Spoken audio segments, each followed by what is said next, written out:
L'équipe sénégalaise dans la profondeur, mais perdu. Raoul, perdu. Ouais, c'était Juliette qui avait dézonné, mais la passe était très longue. Voilà, Mamadou Diagne qui se... Attention, Adji Ndiaye, et c'est l'ouverture du score. Adji Ndiaye à la 16e minute.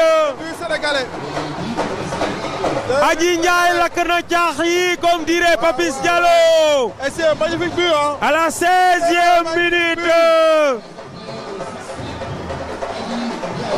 Voilà donc. Elle fait le tour du terrain. Adji Ndiaye. Mais Adji économise ses énergies, match bi des à la 16e minute, qui ouvre le score pour l'équipe du Sénégal, inscrivant du coup son 4e but personnel dans ce tournoi. Adji Ndiaye fêté par tout un stade. Adji Ndiaye certainement la meilleure joueuse du tournoi, en compagnie d'Edouard Lynn Jackson du Libéria. Regardez, cette Adji Ndiaye contrôle et enchaînement avec le pied gauche. Super passe de Sokhna Pen. Adji Ndiaye contrôle, laisse rebondir et enchaîne avec la frappe derrière. Avec son pied gauche. Et magnifique but de Adji Ndiaye, Mamadou. C'est pas du football de U20, hein. C'est du football, c'est magnifique. Ah, l'action, la seconde occasion pour doubler le score. Ah oui, arbitre. Ah, il n'y a rien. Et c'était l'occasion pour doubler la marque, mais le but est magnifique. La passe est tout à fait magnifique, mais le but l'est d'autant plus. Et je pense que les Sénégalais sont rentrés dans le match. Absolument. Et il y a moyen de pouvoir doubler ou tripler la mise. Les Bissau-Guinéens ne sont pas rentrés dans le play dans le match. La pression du stade, la pression des supporters et tous les dirigeants qui sont là. Ces joueurs sont conscients qu'elles ont un défi. C'est des Sénégalaises. Nous avons un football, nous avons un terrain. Donc elles doivent pouvoir le faire. Absolument, Mamadou. Adji Ndiaye, comme à son habitude, vient d'inscrire son 4e but personnel dans ce tournoi. Elle n'est plus qu'à 2 buts de la meilleure buteuse, Edouard Lynn Jackson.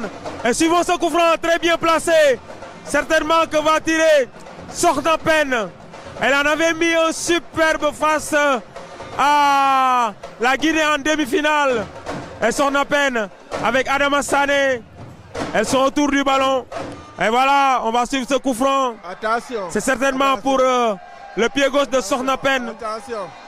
Sokhna Pen, sociétaire de l'AS Bambey.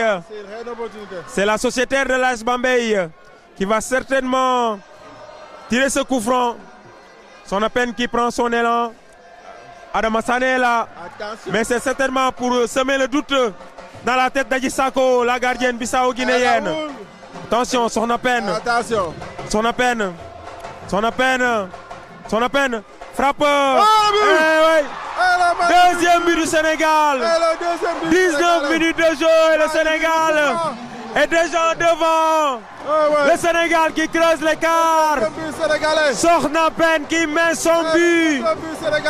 Sokhna Pen encore une fois sur coup franc. C'est magnifique. Sokhna Pen. La célébration. La société de l'AS Bambey. Oui, cette danse nous rappelle Papou Diop. Ah oui. Les Lions de Sénégal de 2002. El Hadji Diouf est là, l'un. Et pour vous montrer. Joueur de cette belle épopée est là. Et pour montrer la discipline et la détermination sénégalaise, les joueurs sont allés célébrer. Mais c'est tout le staff qui leur a dit revenez, le match n'est pas terminé. Venez finir le travail. Et c'est ce qu'ils sont en train de faire. Oui, et regardez encore. Bel équilibre du corps. Et le rebond qui trompe Adji Sako. Oui. Sokhna Pen encore une fois sur balle arrêtée. Elle est exceptionnelle. Elle est douée. Elle est magnifique cette fille. Elle a un pied gauche en or. Et voilà, le Sénégal qui creuse déjà l'écart. Mamadou, le Sénégal est bien parti pour conserver sa couronne. On a parlé tout à l'heure de la passe décisive qu'elle a offert. Mais le coup franc, elle a du fatigant dans les jambes, la fille. Elle a du fatigant dans les jambes. Et je pense que c'est ce qu'elle a montré aujourd'hui. Ça prouve qu'on peut attendre pour l'avenir dans cette fille. Et les tribunes qui sont en train de s'enflammer, Raoul. Les trésors et les pas de danse. Raoul, parce que ça a Absolument. Vous aurez toutes ces images du 10e gagné tout à l'heure. Mais pour le moment, le Sénégal se facilite la tâche en mettant déjà 2 buts en 20 minutes de jeu. Les Bissau-Guinéens, je pense qu'elles sont serrées sous le coup de la pression. elles sont méconnaissables.